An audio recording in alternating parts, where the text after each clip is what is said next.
Howdy folks, today we have another kit for you. This one's from Airfix. This is a 1/35 scale Cromwell Mk.VI. It's a brand new kit.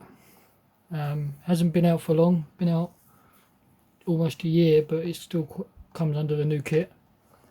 There is some issues with this kit and I will go into it. Kit number is A1374. You got this side of the box, this side, and the colours. One of the issues is to do with this Czech tank, which is a Czech crew members, but it's a British tank. It's not black and green. I will go into that. It's actually brown and green, but I will get into that. So let's take a look what we get inside the box.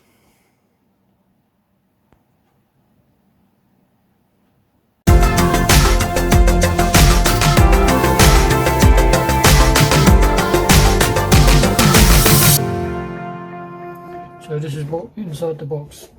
As always, Airfix has got their nice sturdy boxes. They're getting better. We have our worksheet manual. Here I also have some aftermarket. This is another reason why I will get into the issues of the kit. We have wheels nicely bagged up. They are doing separate bags, starting to listen, I think. But again, this is a kit is partnered with Academy. It's not just Airfix. We have more parts. We do have rubber tracks if you go down that route, or if you prefer the link on link, which is a nice touch, you get the plastic. I do prefer plastic, but quick and easy, you do get rubber tracks. You have more parts. Tiny bit of photo etch. This is how you can tell it's Academy, because this is the way they do theirs.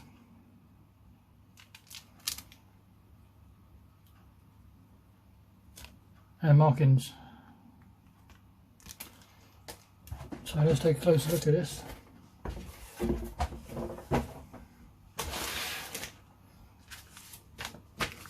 As for the markings,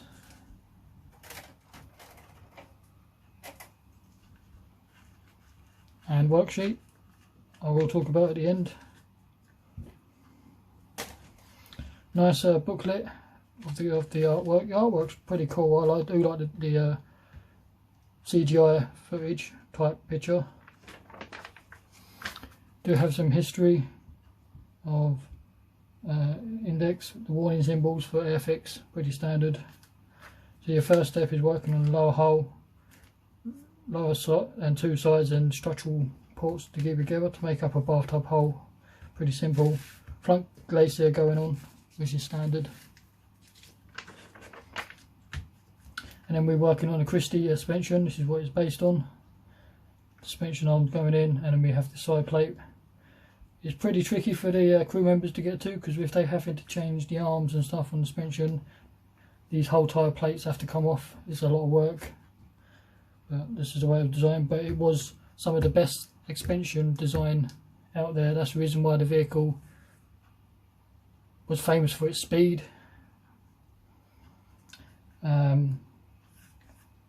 have some side plates going on, not sure what they are. Then we have towing eyes and exhaust. Then you've got your road wheels. This is another reason. In the instructions, and you look at the wheels, they have 6 lug nuts, and it should be 8. In their 72nd kit from Airfix, they've got the lug nuts correct on the wheels, but somewhere in Airfix's wisdom, and they seem to screw it up somehow. I don't know how they managed to do that. And that's another reason why it's not just Airfix, it's to do Academy as well. So somewhere that they've messed up the wheels. So as I say, how we're going to fix that is I've bought these wheels from Sovereign Models 2000. They are the correct wheels. They are designed for Tamiya, and they do fit the Airfix kit, but it do take a little bit of fiddling. These are worn down, damaged tyres instead of brand new clean tyres like it is in the kit with plastic. You can get clean resin tyres, but I've gone for the worn down option. So you'd be putting your wheels on. The dry sprocket and the return roller, they're perfectly fine, it's just the actual road wheels are incorrect. Tracks are standard, like I say, link on link and rubber tracks, your option. I prefer link on link because it looks better. You can get a bit of a sag in the tracks. Upper hull, structural parts going in is fine. Putting the lower hull down and the back plate. Don't forget to drill up some holes because they'll be for tools and stuff. Engine deck going in is no problem. There is a slight issue with mounting these two up.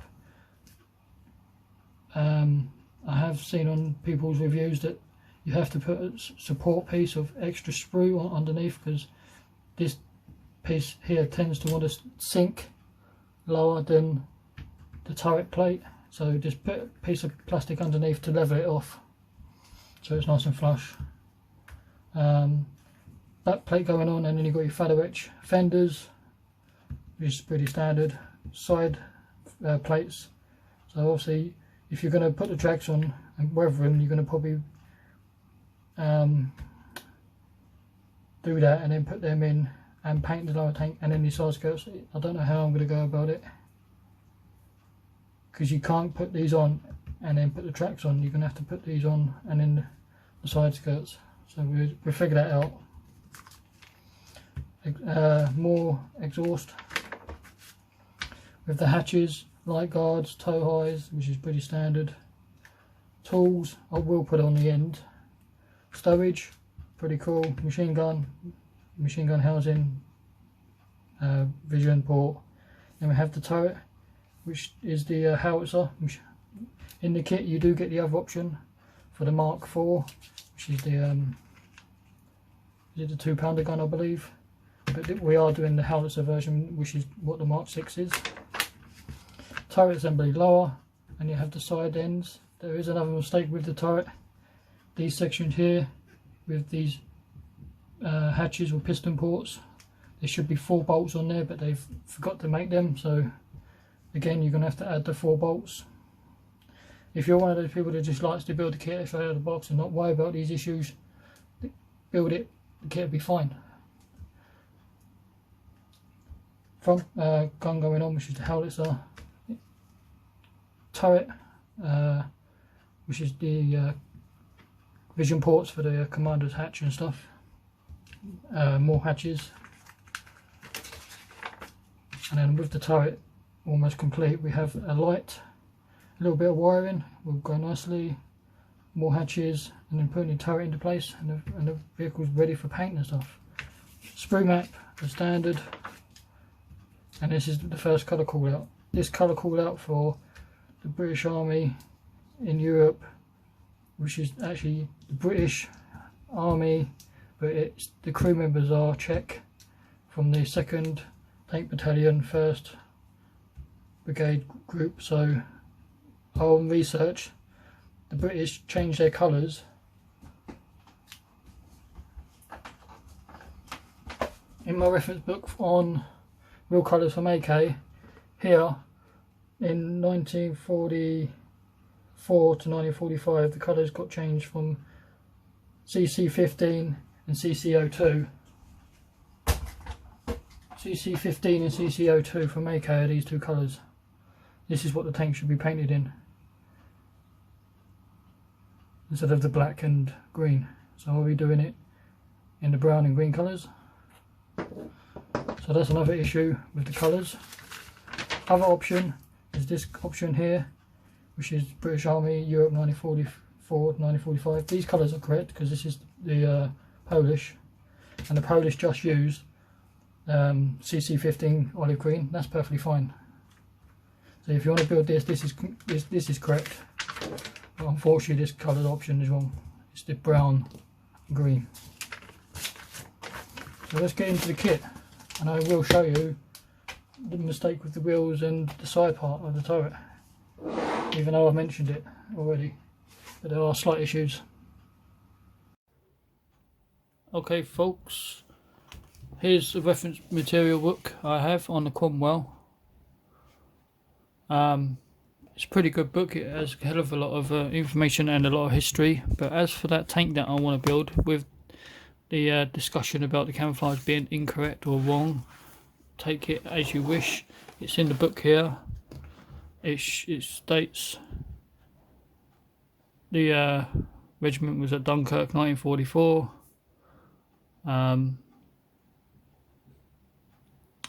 At the start of the campaign on northwest Europe. It states down here the camouflage was CC2 and CC15, but most likely shown on the picture, CC15 olive drab and CC14, which should be the black, is most likely to be changed due to the end of the war, but there's no actual proof. But the original colours was, like I mentioned, CC02 and CC15, which was the brown and green, which are these two colours. So make it of what you wish. One thing I will show you quickly is the markings. Pretty standard stuff. The markings are nicely done. They are correct, but it's just the colours and a nice bit of photo etch. As I say, for the rubber tracks, pretty standard stuff for the rubber tracks. They are nicely done. I will prefer the plastic tracks. So as for the kit itself,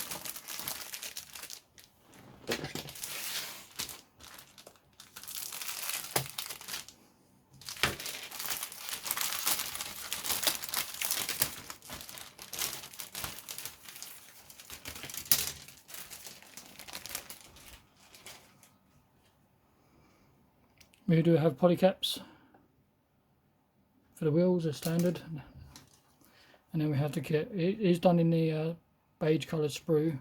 We do have these ejector pins down by the suspension, but you're not going to see that because you have this other plate going over the top of it, so they're not going to be seen, and you're not going to see the suspension neither. This is on the inside as well. This is the other side of the plate.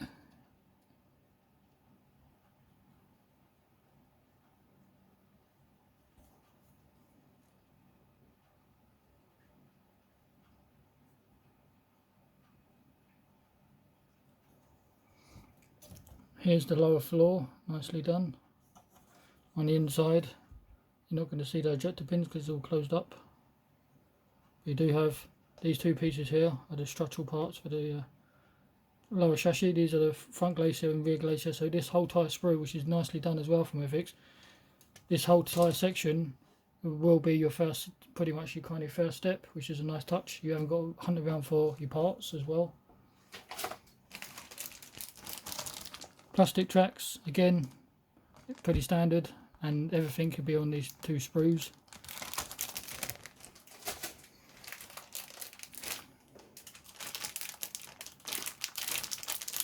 In here, on these two sprues, it's the upper deck only, which is, again, they thought of, instead of hunting around for your parts, they're all nicely done on the same sprue. Quick and easy to find your parts. So all of these sections will make up the upper deck section. So here's your two upper decks. Like I mentioned before, people are complaining about when this piece meets up with this piece. There is a slight, this piece here should meet up with this piece, and it seems to dip down. So a little bit of card underneath or sprue to hold it into place. But again, these hatches will go in here, so everything is on this sprue, well thought out. And again, your upper deck is on one sprue anyway.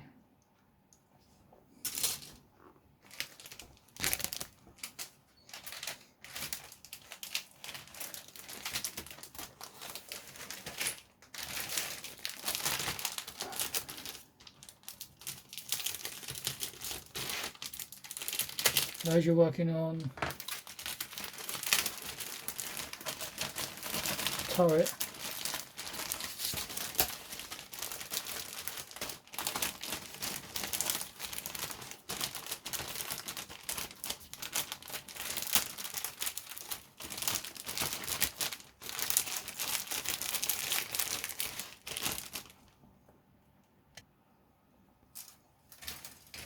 So this tyre sprue here will consist everything to do with the turret, pretty much. So we have the top, the bottom, the sides, all the hatches, the back plate, the actual part of the gun as well. This is the option of the 2-pounder. There is two types slightly, and they are slide moulded all the way down, even the 2-pounder. Even the Howitzer is all slide moulded, which is nicely done. So everything here will consist of the turret. Again, nicely thought out. You haven't got to hunt for parts, so the build should be done really quickly. This is another issue. There should be 4 bolts here, here and here, if you look at this picture. But other than these issues, the kit should go together nicely. There's not major issues, but they are issues. And then these are the extra parts for the kit. So you've got your fenders, exhaust, stowage, again all parts thought out, fenders. Here's the structural plate for your exhaust and grille. Here's another part of the engine deck. So these pieces will all go kind of at the same time. The machine gun, and it'll be a ball mounted. It should fit into that hole with no glue. You should be able to move. If you do want to put a hedge guard and hedge cutter on the front of your vehicle, they do give you the option. I think this is designed for the Mark IV version, which is out. I do have that kit, but I won't show you because all the parts are going to be what you've seen here. So you can make the Mark IV out of the Mark VI kit and the Mark VI kit. You can make a Mark IV out of it. Again, it's all designed around maximising the sprues and getting the most out of each design of the kit. That's how manufacturers tend to do things these days. Instead of making separate sprues for separate models, they just do it all as one, and then you've got all the different options. You get 2 sprues of these. This is all your wheels. This is another mistake I will get into. But again, everything's all done on this sprue, so you shouldn't have to hunt around for parts. So here is your wheels. They are nicely done, but the only downfall was there's only 6 bolts, when it should be 8. As mentioned before, if you're not one of those people that don't worry about things like that, then just go ahead and build it. But the dry sprockets are nicely done. These bolts are correct and whatever. The turn rollers are done nicely. All the towing eyes are done nicely. These pieces are the centre caps for the wheels. These are the inners and these are the outers. The inner wheels, you're not going to see the bolts, so you could get away with those, but the outer ones are the ones that are the most important. But again, it should be 8 instead of 6. These are the resin wheels from Sovereign models. They are designed for Tamiya kit, but Tamiya kit's correct anyway, so you don't really need to swap them out. You do get 2 bags, A and a B option. The B option is the back and the A option is the front. These are damaged type wheels. So if you see here,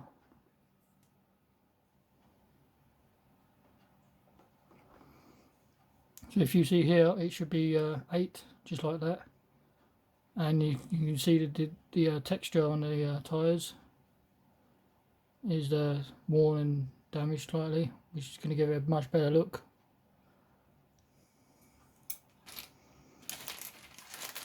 The centre caps for the wheels,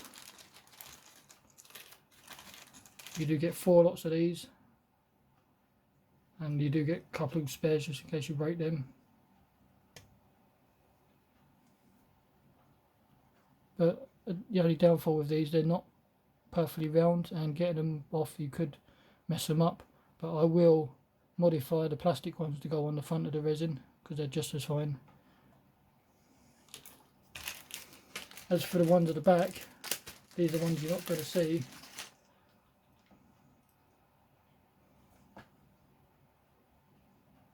But these are again nicely done, and it's got a damaged texture on the wheels.